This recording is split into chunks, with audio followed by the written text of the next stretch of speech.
حسام المحمود مراسل أكشن يا دوري في الرياض كان متواجدا في وصول كابتن ياسر القحطاني والتقى مع القائد القناص.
نقول لك الحمد لله على السلامة.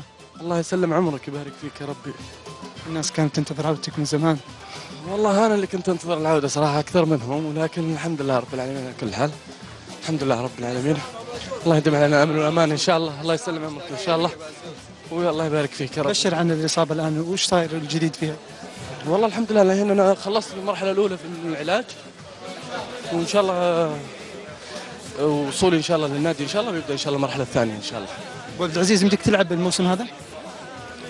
خلي كل حدث حديث، بس ما أتوقع. يقولون دور 16 في آسيا أبو عبد العزيز. والله ممكن، ليش لا؟ وش أكثر شيء اشتقت له؟ اشتقت والله للسعودية، اشتقت لأهلي، اشتقت للهلال وجمهوره. الله يبارك فيك. الهلال كيف شفته بعد مع تونس؟ رائع صراحة، إن شاء الله من حسن إلى أحسن إن شاء الله بإذن الله. كأس الملك؟ نقول أزرق إن شاء الله. إن شاء الله. وآسيا؟ كلها أزرق إن شاء الله.